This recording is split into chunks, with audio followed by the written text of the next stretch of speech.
sekarang ini. Dan ini Nabi sudah ingatkan.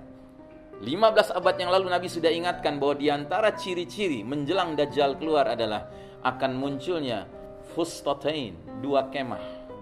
Fustatu imanin la nifaqa fihi wa fustatu nifaqin la imana fihi. Di tengah masyarakat ini akan muncul dua kemah. Kemah orang-orang yang beriman tanpa kemunafikan di dalamnya, dan kemah orang-orang munafik tanpa keimanan di dalamnya. Ini sedang berjalan sekarang. Nah, saudaraku rahimakumullah, tentukanlah pilihan kita. Mau registrasi kemana?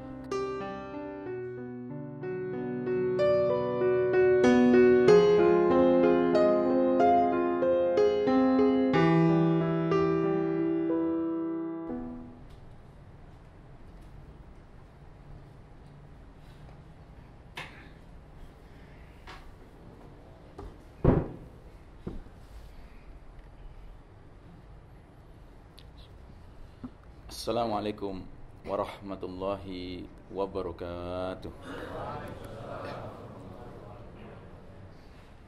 Allahu Akbar, Allahu Akbar. Allahu Akbar, Allahu Akbar.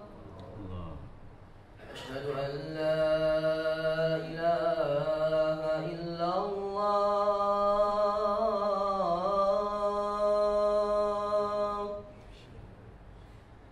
Asyhadu an la ilaha illallah.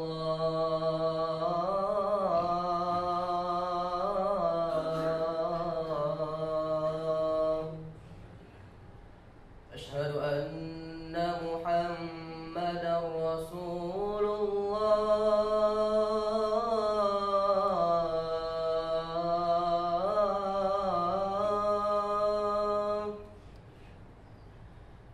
Asyhadu anna Muhammadar Rasulullah.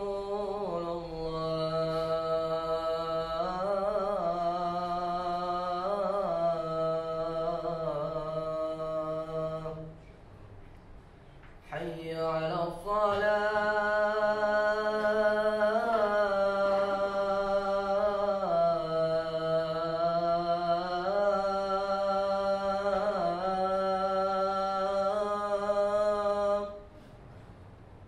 Hayya 'alal salah.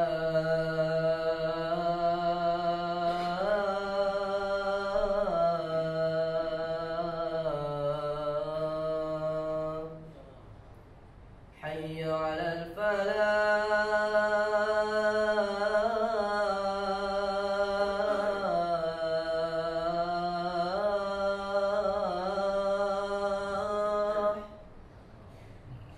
Hayya 'alal falah.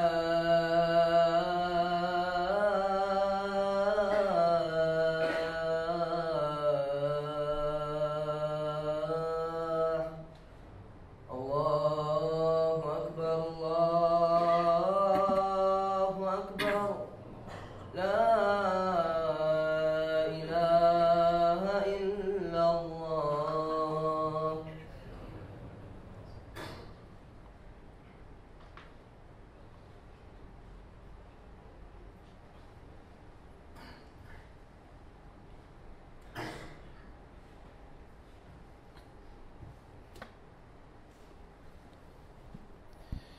Innal hamdalillah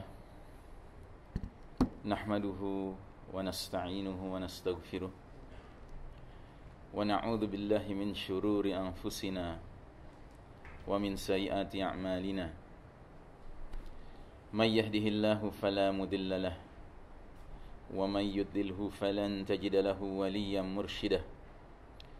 Asyhadu an la ilaha illallah wahdahu la syarika lah wa asyhadu anna Muhammadan abduhu wa rasuluhu la nabiyya ba'dah.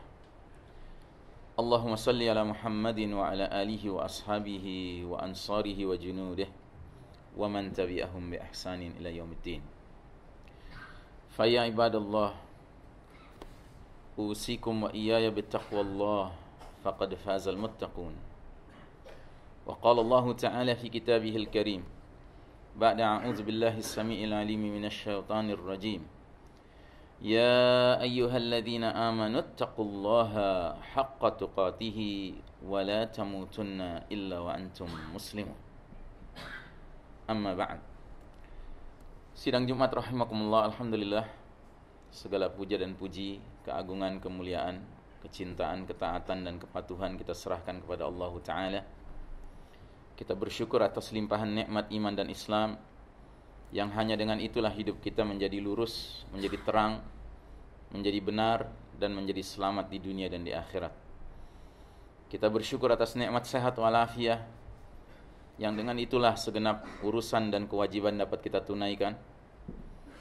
Mudah-mudahan semua yang kita kerjakan, amal saleh hablum minan nas, dan amal ibadah hablum minallah, senantiasa diterima Allah Ta'ala. Salawat salam sejahtera marilah senantiasa kita doakan, semoga tercurah kepada manusia pilihan, Imamul Muttaqin, pemimpin orang-orang bertakwa, Qaidil Mujahidin, panglima para mujahid yang sejati, Nabiullah Muhammad sallallahu alaihi wasallam, keluarganya, sahabatnya dan para pengikutnya yang setia hingga akhir zaman, dan semoga kita termasuk umatnya yang dirahmati Allah Ta'ala. Amin ya rabbal alamin. Jamaah sekalian rahimakumullah, di dalam sebuah hadis riwayat Imam Al-Bukhari, Nabi kita Muhammad sallallahu alaihi wasallam bersabda, "La salata liman lam yaqra bi Fatihatil Kitab." Tidak ada salat bagi orang yang tidak membaca Fatihatul Kitab atau surat Al-Fatihah.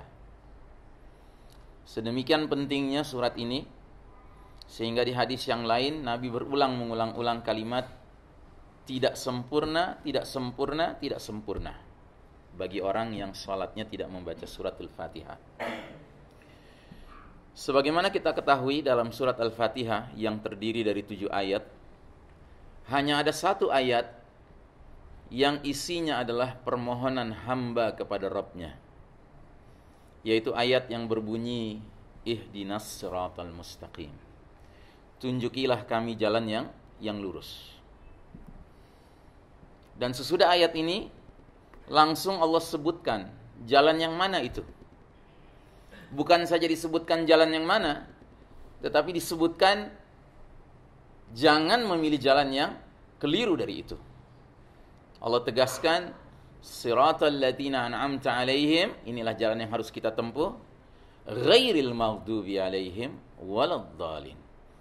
Jangan tempuh jalan orang-orang yang dimurkai Allah dan jalan orang-orang yang sesat. Nah, saudara sekalian rahimakumullah, jalan yang dikehendaki yaitu jalan yang lurus, dikatakan oleh Allah adalah siratal ladzina an'amta alaihim. Jalannya orang-orang yang mendapat nikmat karena menempuh jalan itu.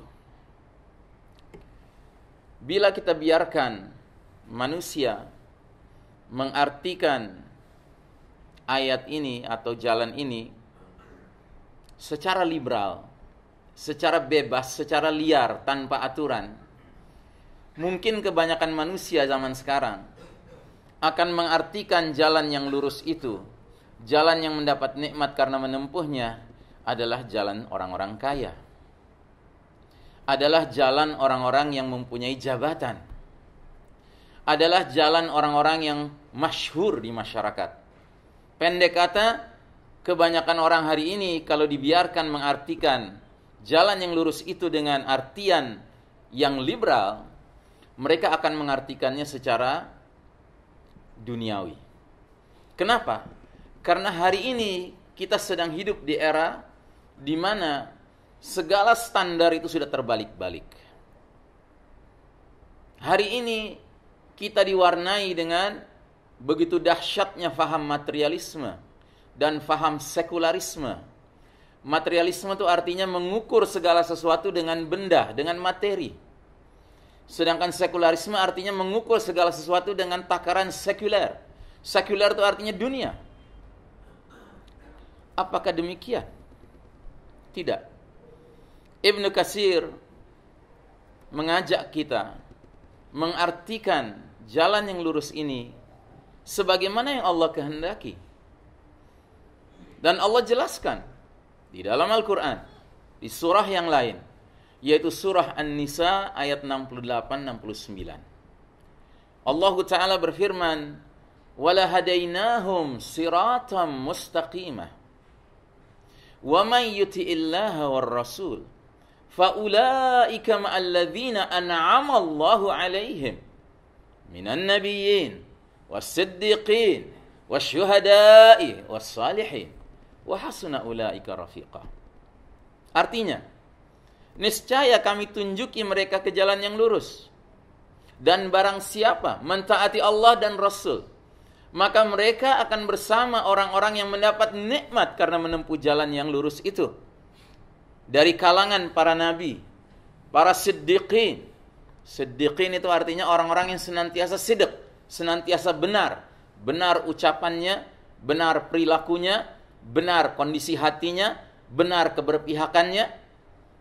Syuhada, orang-orang yang mati syahid, yaitu orang-orang yang rela mengorbankan jiwa, raga, dan hartanya di jalan Allah Ta'ala, sampai akhirnya musuh-musuh Allah geram melihat dia, dan mereka membunuhnya di jalan Allah Ta'ala. Dan as-salihin, orang-orang yang saleh, orang-orang yang berlomba fastabiqul khairat, melakukan kebaikan-kebaikan di dunia ini. Wa hasuna ulaika rafiqa, dan mereka inilah sebaik-baiknya teman fid dunya wal akhirah, di dunia maupun di akhirat. Jadi jamaah sekalian rahimakumullah, ketika dalam salat kita membaca surat Al-Fatihah, lalu kita sampai kepada ayat ihdinas siratal mustaqim, tunjukilah kami jalan yang lurus, siratal ladzina an'amta alaihim, jalannya orang-orang yang mendapat nikmat karena menempuhnya, maka bayangan kita adalah jalan para nabi, jalan para siddiqin, jalan para syuhada, dan jalan para salihin. Dan silahkan kita meminta kepada Allah, kita ingin masuk kelompok yang mana? Kecuali tentunya kelompok pertama. Kita sudah tidak mungkin meminta kepada Allah diri kita menjadi nabi. Mustahil. Pintu kenabian sudah ditutup semenjak diutusnya Nabi Muhammad sallallahu alaihi wasallam. Karenanya beliau dijuluki khataman nabiyyin, penutup rangkaian para nabi. La nabiyya ba'dah, enggak ada lagi nabi setelah beliau. Dan karenanya juga beliau dijuluki Nabi akhir zaman. Yang artinya semenjak beliau diutus, sejarah dunia ini memasuki lembaran-lembaran akhirnya. Dan kita umat Muhammad sallallahu alaihi wasallam karenanya dijuluki umat akhir zaman. Yang maknanya adalah we are the last of mankind. Kita ini ujung terakhir perjalanan umat manusia, Pak. Sesudah kita tidak ada lagi umat manusia. Kita yang paling akhir. Alhamdulillah Nabi ngasih kabar gembira kepada kita. Kalian umatku adalah ummatun marhumah, umat yang dirahmati Allah. Karena kalian datang paling akhir ke dunia, namun kalian yang paling awal kelak di hari berbangkit dihisap oleh Allah Ta'ala. Amin ya rabbal alamin. Mudah-mudahan kita termasuk yang bahkan bukan saja dihisap awal dibandingkan umat nabi-nabi yang lainnya, tapi bahkan mudah-mudahan dikabulkan doa kita. Allahumma hasibna hisaban yasira. Ya Allah, hisaplah kami di hari berbangkit dengan hisap yang ringan. Tidak mungkin kita meminta menjadi nabi. Baik, kita lihat kelompok kedua. As-siddiqin, orang-orang yang benar. Orang-orang yang siddiq. Nabi pernah mengatakan, "Inna sidqa yahdi ilal bir, wa innal birra yahdi ilal jannah, wa innar rajulu la yasduqu hatta yuktaba indallahi siddiqan." Artinya, sesungguhnya berlaku benar, jujur, akan mengantarkan seseorang kepada albir, perbuatan-perbuatan yang baik. Dan perbuatan-perbuatan yang baik akan mengantarkan seseorang sampai kepada al-jannah, surga. Dan sungguh, seorang laki-laki yang membiasakan dirinya dengan sidq, dengan kejujuran, kebenaran, Allah akan stempel dia dengan stempel siddiqan, laki-laki yang jujur, laki-laki yang benar. Dari sekian puluh ribu sahabat Nabi Muhammad sallallahu alaihi wasallam, hanya satu sahabat yang oleh Nabi langsung diberikan gelar As-Siddiq, laki-laki yang benar. Siapa dia? Abu Bakar As-Siddiq radhiyallahu an. Nama dari masjid ini. Saudaraku rahimakumullah, kenapa Abu Bakar mendapat kehormatan itu? Karena Abu Bakar adalah seorang sahabat yang tidak pernah menunjukkan keraguannya, apalagi keingkarannya kepada apapun yang dibawa oleh Nabi Muhammad sallallahu alaihi wasallam. Nah, saudaraku rahimakumullah, kita meminta menjadi kalangan as-siddiqin, boleh, silahkan, mubah. Tapi ingat, kita bukan hidup di era di mana kejujuran sedang dijunjung tinggi. Ini adalah era fitnah, Pak. Di era fitnah ini, justru orang yang berdusta, pembohong, seolah-olah mendapatkan tempat yang mulia di tengah masyarakat. Dan ini sudah disebutkan oleh Nabi. Di antara tanda-tanda kiamat, kata Nabi, waktu minal khain wa khuwinal amin. Pengkhianat dipercaya diangkat jadi pemimpin. Sebaliknya orang yang amanah disingkirkan, dikhianati. Inilah eranya. Karenanya kita meminta menjadi kalangan siddiqin, silahkan. Cuma jangan terlalu ambisi. Kenapa? Tampaknya sulit, Pak, kita bisa masuk kelompok siddiqin. Sebab ada syaratnya. Dalam surat At-Taubah Allah Ta'ala berfirman, Ya ayyuhalladzina amanu taqullaha wa kunu ma'as sadiqin. Hai orang-orang yang beriman, bertakwalah kalian kepada Allah dan hendaknya kalian bersama dengan orang-orang yang jujur, yang siddiqin. Bayangkan, bagaimana kita akan jadi siddiqin kalau kita di zaman seperti ini sulit sekali mencari kawan yang siddiq. Sulit sekali. Karenanya saudaraku rahimakumullah, sekali lagi khatib mengingatkan, kita meminta kepada Allah menjadi kalangan siddiqin, silahkan. Tapi jangan terlalu ambisius, karena tampaknya sulit di zaman sekarang ini. Baik, kelompok kedua. Kita meminta kepada Allah menjadi orang yang mati syahid, minas syuhada. Bolehkah? Boleh, silahkan. Mubah. Cuman, khatib ingin mengingatkan kita semua. Tampaknya kita yang hidup di suatu wilayah, yang mana perang tidak sedang berlangsung, untuk mendapatkan mati syahid, tidaklah mudah. Sulit. Tetapi Nabi Muhammad SAW memberikan kita kabar gembira. Kata Nabi kita, Man talaba syahadata bisidqin, barang siapa mencari mati syahid dengan sungguh-sungguh, maka dia akan mendapatkan derajat mati syahid sekalipun dia wafat di atas ranjangnya. Masya Allah. Jadi saudaraku rahimakumullah, mungkin kita dapat mati syahid, cuman jangan bermimpi kita mati di medan peperangan. Karena apa? Tidak ada peperangan sekarang di wilayah kita ini. Namun demikian, ada sebuah cerita nyata di masa lalu, yang dialami seorang sahabat mulia, bahkan seorang khalifah, yaitu Umar bin Khattab radhiyallahu an. Umar bin Khattab ketika dia haji, terakhir kalinya, di salah satu tempat yang mustajab di musim haji, dia berdoa kepada Allah. Doanya terdengar oleh tetangganya. Isi doanya adalah, Allahumma rzuqni syahadata fi ardun nabi. Ya Allah, berikanlah aku mati syahid di bumi nabimu, yakni di kota Madinah. Dalam perjalanan pulang, sahabat yang mendengar doa Umar ini bertanya, Ya Amirul Mukminin, mohon maaf, aku sempat mendengar salah satu doa engkau. Namun aku heran, bagaimana mungkin engkau meminta mati syahid di kota Madinah, sedangkan kota Madinah sudah tidak terlibat perang lagi? Apakah tidak lebih mungkin engkau mendapatkan mati syahid kalau engkau pergi ke tepi negeri melawan musuh-musuh Allah di Persia atau di Rum atau di Yaman? Kata Umar bin Khattab, aku sudah meminta kepada Allah, terserah Allah untuk mengabulkan atau tidak. Ternyata kita tahu akhir kisah kehidupan Umar bin Khattab. Pada suatu pagi, beliau memimpin salat subuh dalam kegelapan. Tiba-tiba ada penyusup di dalam barisan kaum muslimin dalam salat subuh itu, yaitu seorang budak majusi dari Persia, penyembah berhala api, yang luar biasa dendamnya dengan Umar bin Khattab, karena Umar bin Khattab adalah khalifah umat Islam yang pertama kali mengerahkan pasukan membebaskan wilayah Persia dari kemusyrikan, sehingga tegaklah tauhid. Marah sekali laki-laki ini. Maka diam-diam malam harinya dia asah pisau tajam-tajam, dia taburi racun yang mematikan, lalu dia laksanakan operasi senyapnya itu. Dia tikam berkali-kali tubuh mulia Umar bin Khattab ketika sedang memimpin salat subuh. Dan kita tahu kisahnya, Umar bin Khattab pun menemui kesyahidannya dengan cara demikian. Dan karenanya ada satu riwayat menerangkan, sebelum menghembuskan nafas terakhir, Amirul Mukminin Umar bin Khattab radhiyallahu anhu sempat bertanya, siapakah yang menikamku? Begitu diberitahu bahwa yang menikamnya adalah Abu Lu'lu', seorang laki-laki Majusi, penyembah berhala api dari Persia, Umar pun mengucapkan tahmid. Alhamdulillah. Dia bersyukur karena yang membunuhnya adalah jelas-jelas orang kafir. Sehingga probability dia mati syahidnya lebih besar. Saudaraku rahimakumullah, jadi kembali kami ingatkan. Menjadi orang yang mati syahid di wilayah tidak ada peperangan, sulit. Tetapi bukan mustahil. Silahkan saja kita meminta. Yang jelas, ada seorang sahabat yang seumur hidupnya kerjanya berperang. Tapi ternyata menemui kematiannya di atas tempat tidurnya. Dialah sosok yang disebut Khalid bin Al-Walid radhiyallahu an. Seorang sahabat yang setiap ikut peperangan bukan menjadi sembarang pasukan tetapi menjadi jenderal, menjadi panglimanya.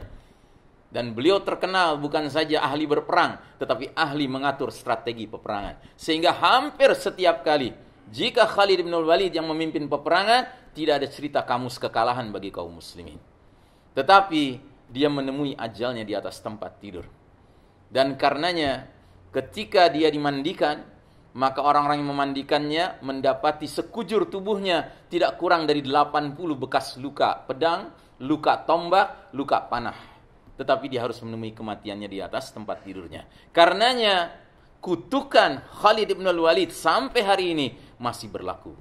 Sebelum ajalnya dia sempat mengeluarkan statement, "Mana matil jubana.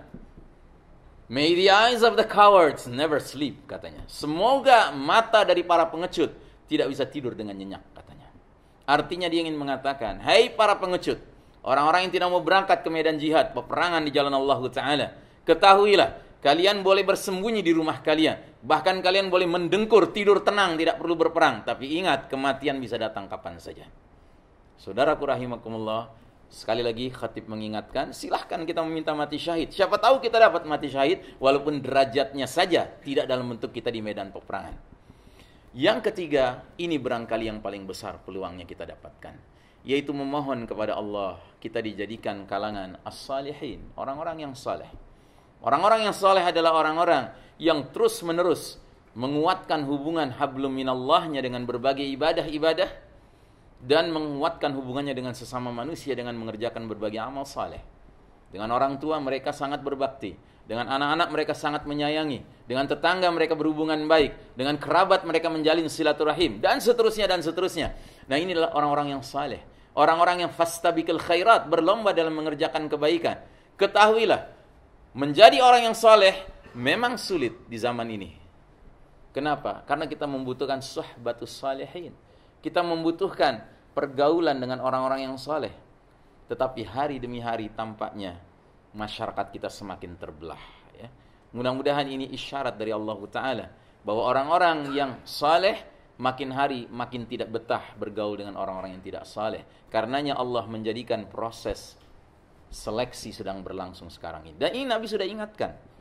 15 abad yang lalu Nabi sudah ingatkan bahwa di antara ciri-ciri menjelang Dajjal keluar adalah akan munculnya fustatain, dua kemah. Fustatu imanin la nifaqa fihi wa fustatu nifaqin la imana fihi. Di tengah masyarakat ini akan muncul dua kemah. Kemah orang-orang yang beriman tanpa kemunafikan di dalamnya, dan kemah orang-orang munafik tanpa keimanan di dalamnya. Ini sedang berjalan sekarang. Nah, saudaraku rahimakumullah, tentukanlah pilihan kita. Mau registrasi kemana? Ke kalangan salihin atau kalangan talihin? Bedanya cuma yang satu pakai tiang menjadi ta, yang satu pakai tanpa tiang, sa. Ya, salihin orang-orang yang saleh, talihin orang-orang yang jahat, orang-orang yang buruk. Nah, saudaraku rahimakumullah, kita tidak mungkin menjadi orang yang saleh tanpa kita memiliki sohbatus salihin, persaudaraan, persahabatan, lingkungan main yang orang-orang saleh juga. Karenanya tolong dipastikan diri kita, anak-anak kita, keluarga kita, lingkungannya orang-orang yang saleh. Ketahuilah kalau kesalehan itu sudah melekat dalam diri kita, ada satu kebaikan yang Nabi janjikan di hadapan istri beliau, yaitu Ummu Salamah. Nabi pernah mengatakan, "Idza dhahara al-ma'asi fi ummati, ammahumullahu bi'adzabin min indih." Bila mana kemaksiatan sudah merata di tengah umatku, maka Allah akan datangkan azab yang berlaku umum. Ummu Salamah radhiyallahu anha langsung terkejut dan bertanya, "Ya Rasulullah, tidakkah ada orang-orang saleh di tengah-tengah mereka?" Kata Nabi, orang-orang saleh itu pun akan terkena. Dikejar terus oleh Ummu Salamah. Lalu bagaimana nasib mereka? Kata Nabi, orang-orang soleh itu akan terkena juga dampak dari azab itu. Namun mereka akan diampuni dan dirahmati oleh Allah Ta'ala. Jadi saudaraku rahimakumullah, jadilah minimal orang-orang yang soleh di tengah masyarakat ini, supaya kita tetap menegakkan kebenaran dan al-haq sekalipun tidak populer di kalangan orang-orang sekeliling kita. Nah, jamaah sekalian rahimakumullah, wa hasuna ulaika rafiqa, kata Allah Ta'ala. Mereka inilah sebaik-baiknya teman fid dunya wal akhirah, kalangan as-siddiqin, asy-syuhada, was-salihin. Nah, yang manapun golongan yang kita harapkan kepada Allah kita masuk ke dalamnya, perlu disadari bahwa mereka semua ini digambarkan sebagai alladzina an'amallahu alaihim, orang-orang yang mendapat nikmat karena menempuh jalan yang lurus. Dan apa yang menjadi ciri khas dari mereka semua ini? Bukan saja yang 3 kelompok ini dengan nabi-nabi sekalian. Ciri khasnya disebutkan di awal surat An-Nisa ayat 69. Wa may yuti'illaha war rasul. Barang siapa mentaati Allah dan Rasul. Itu kuncinya, Pak. Jadi, orang dikatakan di atas siratal mustaqim bila mana orang itu menjadikan Allah dan Rasulnya sebagai top priority of obedience, ya. Prioritas ketaatan yang paling utama. Kalau ini sudah berada dalam kehidupan kita, Pak, berarti mudah-mudahan kita termasuk di atas siratal mustaqim. Tapi kalau masih ada pihak lain yang lebih kita taati selain daripada Allah dan Rasulnya, kita patut khawatir. Jangan-jangan kita cuma meminta kepada Allah jalan yang lurus, tetapi selama ini kita tidak berada di atas jalan yang lurus. Dan apa maknanya menjadikan Allah dan Rasulnya sebagai top priority of obedience? Maknanya adalah orang seperti ini tidak akan mendahului, tidak akan menyelisihi Al-Quran dan Sunnah. Ini di atas segala-galanya. Dan perlu diingat, dan ini yang paling berat, Pak. Kalau seorang pribadi muslim dikatakan di atas siratul mustaqim, cirinya demikian, maka sebuah masyarakat muslim pun demikian. Bukan masyarakat muslim namanya, bila mana mereka punya hal-hal lain selain Al-Quran dan Sunnah di dalam kehidupannya. Aqulu qawli hadha, fastaghfirullah li wa lakum, innallaha huwal ghafurur rahim.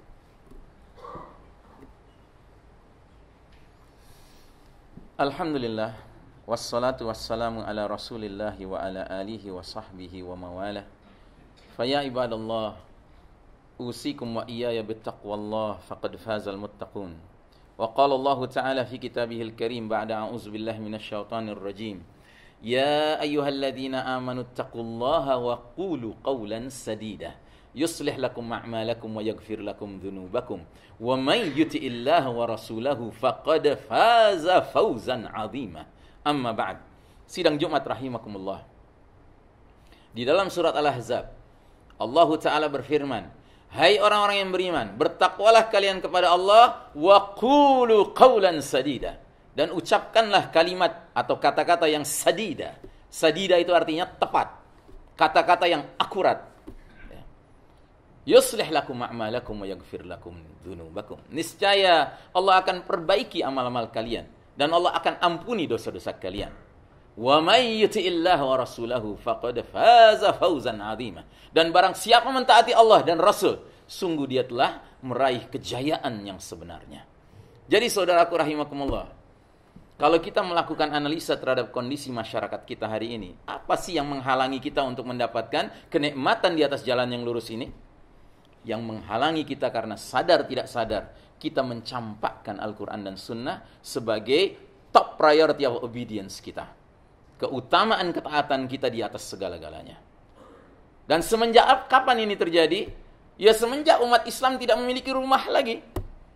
Rumah yang mana? Rumah yang sudah berlangsung ribuan tahun kemarin, Pak. Tetapi kemudian atas takdir Allah, atas izin Allah, rumah ini kemudian runtuh. Pada tahun 1342 Hijriah, 1924 Masehi. Rumah ini adalah rumah yang dapat IMB dari Allah Subhanahu wa taala. Rumah ini membentang begitu luas tadinya, dari Maroko di barat sampai Maluku di timur. Kemudian karena munculnya pengkhianat di jajaran pimpinan tertinggi kekhalifahan waktu itu bernama Mustafa Kemal, akhirnya berkeping-kepinglah rumah ini. Dan karena kita tadinya tinggal di sebuah rumah yang permanen, Pak, yang tadinya tinggal di satu rumah permanen yang mantap begitu, Pak, Tapi karena hancur dia, akhirnya kaum muslimin terpaksa membangun bedeng-bedeng, Pak. Berdirilah bedeng Indonesia, bedeng Mesir, bedeng Turki, semua bedeng-bedeng bermunculan. Dan sudah barang tentu bedeng itu tidak boleh berdiri kecuali dia mengikuti kemauan yang sedang berkuasa hari ini. Siapa yang berkuasa hari ini? Yang berkuasa hari ini adalah apa yang Nabi sudah ramalkan 15 abad yang lalu. La tattabi'unna sunanal ladzina min qablikum shibran bi shibrin wa dhira'an bi dhira'in hatta law dakhalu fi juhri dabbin lattaba'tumuhum. Sungguh kalian umat Islam kelak nanti di akhir zaman akan mengikuti kebiasaan, cara hidup, way of life orang-orang sebelum kalian. Sejengkal demi sejengkal, sehasta demi sehasta, sehingga sekiranya mereka masuk lubang biawak sekalipun, kalian terus mengikuti mereka. Para sahabat tercengang, bertanya-tanya mereka, "Ya Rasulullah, al-Yahuda wan Nasara?" "Ya Rasulullah, apakah yang kau maksud itu kaum Yahudi dan Nasrani?" Kata Nabi, "Faman? Who else? Siapa lagi kalau bukan mereka?" Saudaraku rahimakumullah, semenjak rumah kita bubar, Pak, akhirnya bermunculanlah bedeng-bedeng yang disusupi dengan pemikiran Yahudi dan Nasrani. Bedeng-bedeng yang tidak lagi menggunakan lentera dari langit, Al-Quran dan Sunnah, tetapi menggunakan lampu-lampu tempel bikinan manusia. Cilakanya sebagian kaum muslimin menyangka lampu tempel ini karena cocok dengan Islam, ya kan? Diberikanlah legalitas, ya kan? Toh dia cocok dengan Islam. Bagian yang sini cocok dengan ayat Qul huwallahu ahad, bagian sini cocok dengan ayat ini. Dicari-cari, Pak, dengan ilmu cocokologi. Padahal hakikatnya dia bukan lentera dari Allah Ta'ala. Dia bukan lentera yang bisa menyinari kita dalam arti sebenarnya dunia dan akhirat. Dia adalah lampu tempel bikinan manusia. Nah, saudaraku rahimakumullah, ini sebabnya Allah mengatakan ghairil maghdubi alaihim waladdallin. Kita bukan saja meminta kepada Allah jalan yang lurus, siratal ladzina an'amta alaihim, tapi kita tegaskan ghairil maghdubi alaihim waladdallin, bukan jalan orang-orang yang kau murkai dan bukan jalan orang-orang yang kau sesatkan, ya Allah. Adi bin Hatim radhiyallahu an bertanya kepada Nabi sallallahu alaihi wasallam, "Man humul maghdubi alaihim ya Rasulullah?" Siapakah yang dimurkai Allah Ta'ala itu, ya Rasulullah? "Wa man humud dallun?" Dan siapa itu yang tersesat, ya Rasulullah? Nabi menjawab, "Al-maghdubi alaihim humul yahud, wad-dallun humun nasara." Yang dimurkai Allah adalah kaum Yahudi, yang tersesat adalah kaum Nasrani. Nah, jadi saudaraku rahimakumullah, jika kita ingin diterima oleh Allah Ta'ala, bukan saja sebagai pribadi-pribadi yang di atas siratal mustaqim, tetapi juga masyarakat yang di atas siratal mustaqim, marilah kita bertekad untuk hanya dan hanya menjadikan Al-Quran dan Sunnah above all, di atas segala-galanya. Ya. Karenanya, sebagai penutup, khatib membacakan rangkaian ayat yang sangat mengharukan, sangat menyakitkan kalau kita kunyah-kunyah maknanya. Di dalam surat Al-Ahzab ayat 66 hingga 68, Allah menggambarkan nasib penghuni neraka. Kata Allah, "Yauma tuqallabu wujuhuhum fin-nar yaquluna ya laitana ata'na Allah wa ata'na ar-rasula." Pada hari ketika muka penghuni neraka dibolak-balik di api neraka, mereka akan berkata, "Aduhai, alangkah baiknya seandainya dahulu kami di dunia mentaati Allah dan mentaati Rasul." Wa qalu rabbana inna ata'na sadatana wa kubara'ana fa adalluna sabila. Mereka berkata lagi, "Ya Rabb kami, sungguh di dunia dulu kami mentaati para pemimpin, para pembesar kami, ternyata mereka menyesatkan kami dari jalan yang benar." Rabbana atihim di'faini minal adzabi wal'anhum la'nan kabira. Mereka hanya bisa berkata, "Ya Rabb kami, timpakan pada mereka mantan pemimpin, mantan pembesar kami, azab 2 kali lipat dari yang kami terima, dan kutuklah mereka dengan kutukan yang besar." Jadi saudaraku rahimakumullah, apa pelajarannya? Pelajarannya, kalau ingin masuk neraka, sederhana. Jangan taati Allah, jangan taati Rasul. Itu pelajaran pertama. Pelajaran kedua, kenapa ada orang-orang yang tidak mau taat pada Allah dan taat pada Rasul? Karena mereka menyangka ketaatan pada pemimpin dan pembesar itu sifatnya pasrah bongkoan. Padahal tidak demikian. Ada syaratnya. Kita hanya mau mentaati siapapun yang memimpin kita bila mana dia punya komitmen untuk mengatakan kita harus di atas siratal mustaqim. Yang berarti apa? Al-Quran was sunnah above all. Innallaha wa malaikatahu yusalluna 'alan nabi ya ayyuhalladzina amanu sallu 'alaihi wa sallimu tasliman. Allahumma salli ala Muhammad wa ala ali Muhammad kama sallaita ala Ibrahim wa ala ali Ibrahim innaka Hamidum Majid. Allahumma barik ala Muhammad wa ala ali Muhammad kama barakta ala Ibrahim wa ala ali Ibrahim innaka Hamidum Majid. Allahumma ighfir lil muslimin wal muslimat wal mu'minin wal mu'minat al ahya'i minhum wal amwat ya sami'un qaribun mujibud da'awat ya qadiyal hajat. Rabbana ighfir lana wa li ikhwanina alladhina sabaquna bil iman wa la taj'al fi qulubina ghillan lil ladzina amanu rabbana innaka ra'ufur rahim. Rabbana hab lana min azwajina wa dhurriyyatina qurrata a'yunin waj'alna lil muttaqina imama. Allahumma a'izzal islam wal muslimin, Allahumma adhill asy-syirka wal musyrikin, Allahumma ansuril muslimin al madhlumin al mustad'afina fi kulli makanin wa fi kulli zamanin. Allahumma ansur ikhwanana al madhlumin fi Falastin wa fi Syam wa fi Rohingya wa fi Uighur wa fi kulli makanin wa fi kulli zamanin bi rahmatika ya arhamar rahimin. Allahumma ansur ikhwanana al mu'minin al mukhlasin al muwahhidin al mujahidin fi sabilillah fi kulli makanin wa fi kulli zamanin. Allahumma inna na'udzubika min adzabi jahannam wa min adzabil qabr wa min fitnatil mahya wal mamat wa min syarri fitnatil masiihid dajjal. Rabbana atina fid dunya hasanatan wa fil akhirati hasanatan wa qina azaban nar. Walhamdulillahi rabbil alamin. Inna Allaha ya'muru bil adli wal ihsan wa ita'i dzil qurba wa yanha 'anil fahsya'i wal munkari wal baghi ya'idukum la'allakum tadhakkarun wa la dzikrullahi akbar wa aqimis shalah.